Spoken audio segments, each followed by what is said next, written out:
बिस्मिल्लाहिर्रहमानिर्रहीम, अस्सलाम वालेकुम, वेलकम टू माय चैनल। तो दोस्तों, आज हम बनाएंगे बहुत ही मज़ेदार और बहुत ही लजीज लौकी का रायता। मज़ेदार होने के साथ साथ एक और इसका फ़ायदा वो भी मैं आपको साथ साथ इसका बता देता हूँ। यहाँ पे मैंने छोटे साइज़ के लौकी ले लिया, आपने इस तरह का छोटे साइज़ का लौकी ले लें। इससे हमारा रायता बहुत ही मज़ेदार बनता है। अगर आपके पास बड़े साइज़ का लौकी है तो उसके अंदर से जो बीज होते हैं आपने उसको निकाल देने। तो यहां पर सबसे पहले हमने इसको धो के साफ कर लेना और इसको दोनों तरफ से काट लेंगे। काटने के बाद हमने इसको छील लेना है। तो दोस्तों, कद्दू जो है गर्मी की शिद्दत को कम करता है, जिस्म को ठंडा रखता है। अगर आप किसी को मैदे की गर्मी होती है तो इसको जरूर इस्तेमाल करें, इससे मैदा भी ठंडा होता है। इसके अलावा इसके बेशुमार फायदे हैं और जो इसका हम रायता बनाएंगे उसके भी बहुत ही ज्यादा फायदे हैं और बहुत ही लजीज ये बनता है। यहां पर इसको अच्छी तरह काट लेंगे। काटने के बाद इसको दो पीसीस में दरमियान में से सेंटर में से काट लेंगे। तो यहां पर मैंने दो छोटे साइज के लौकी लिए थे, उसी तरह उसको मैंने साफ करके काट लिया है। यहां पर हमने इसको ग्रेड करना, लेकिन जो ग्रेड करेंगे इसको मोटी साइड से, जो इस ग्रेटर है इसको मोटी साइड से ग्रेड करेंगे। तो इसी तरह सारे लौकी को ग्रेड कर लेंगे। यहां पर हमने हाथ से दबा के इसका पानी निकाल लेंगे। तो ये जो कद्दू का पानी है, ये जो लौकी का जूस है, आप इसको पी सकते हैं। इसमें थोड़ा सा काला नमक डालें, उसके बहुत सारे फायदे हैं। इसके अंदर जो कैलोरीज होती हैं जीरो होती हैं, वजन को कम करने में मदद देती है। इसके अंदर बेशुमार विटामिन्स और मिनरल्स पाए जाते हैं, तो ये दिल की सेहत के लिए भी बहुत अच्छा होता है, जहनी दबाव को भी कम करता है। इसके अलावा शुगर लेवल और ब्लड प्रेशर के लेवल को कंट्रोल करता है, तो बहुत ही ज़्यादा फायदेमंद है। आप इसको इसी तरह पी लें, इसके डबल फायदा होगा। एक तो बहुत ही मज़ेदार रायता बन जाएगा और दूसरा इसके जूस से बेपनाह आप फायदे उठाएंगे। यहाँ पे मैंने हाफ लीटर पानी लिया है, इसको गर्म कर लेंगे।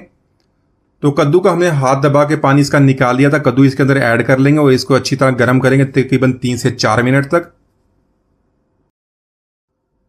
तो इसके अलावा जो लोग वर्जिश वगैरह करते हैं, जिम वगैरह जाते हैं, तो वो इसका जूस इस्तेमाल करें। इसमें काफ़ी सारा प्रोटीन पाई जाती है। आप इसको बहुत ही सस्ते में, बहुत ही कम पैसों के साथ प्रोटीन भी आसानी से इस्तेमाल कर सकते हैं।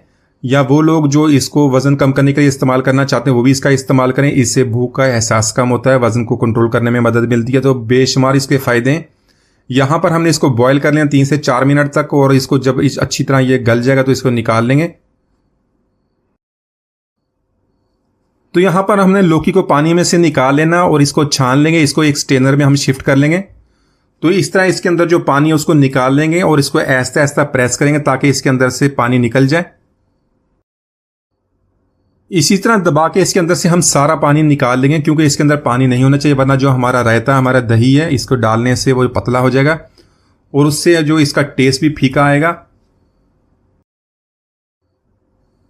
तो यहां पर इसमें से पानी निकालने के बाद इसको प्लेट में डाल के 10 मिनट के लिए छोड़ देंगे ताकि ये ठंडा हो जाए। तो यहां पर रायता बनाने के लिए मैंने 1 पाव दही ले लिया। दही को यहां पर हमने अच्छी तरह बीट कर लेना ताकि ये अच्छी तरह मिक्स हो जाए।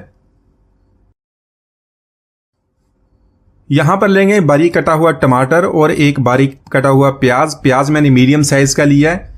साथ में बारीक कटी सब्ज मिर्च ले लेंगे और थोड़ा सा हमने धनिया ऐड कर लेना। तो इसके अलावा आप कोई खीरा वगैरह भी ऐड कर सकते हैं, या जो भी चीज़ आपको पसंद है वेजिटेबल्स में, सब्जियों में, वो आप इसके अंदर ऐड कर लें। तो मसालों में यहाँ पर ½ टी स्पून मैंने काला नमक लिया, ½ टी स्पून सफ़ेद नमक, साथ में हमने ½ टी स्पून काली मिर्च का पाउडर ऐड कर लेना। इसको फ्रेशली कूट लें, इससे बहुत ही प्यारा टेस्ट आएगा। आप इसको अपने टेस्ट के मुताबिक कम या ज़्यादा कर सकते हैं। 1 टीस्पून यहाँ पर भुना कुटा जीरा, इसको कूट के इसके अंदर डालेंगे फ्रेशली, उससे बहुत ही प्यारी खुशबू आएगी। तो यहाँ पर इन सारी चीज़ों को अच्छी तरह मिक्स कर लेंगे। वैसे तो रायता बनाने की बहुत सारी रेसिपीज़ हैं, कई लोग इसको तड़का भी लगाते हैं, लेकिन हम इसको तड़का नहीं बनाएंगे। इसी तरह ये बहुत ही हेल्दी बनता है। तो यहाँ पर कद्दू हमारा ठंडा हुआ, इसके अंदर ऐड कर लेंगे, इसको बहुत अच्छी तरह मिक्स कर लेंगे। तो माशाल्लाह हमारा बहुत ही मज़ेदार रायता हमने बहुत ही आसानी से बना लिया। आप इसको रोटी, पराठा या दाल चावल के साथ खाएं, सब इसको बहुत पसंद करेंगे। उम्मीद आज की रेसिपी आपको पसंद आई होगी। मिलते हैं अगली वीडियो तक, इजाज़त दीजिए, अल्लाह हाफिज़।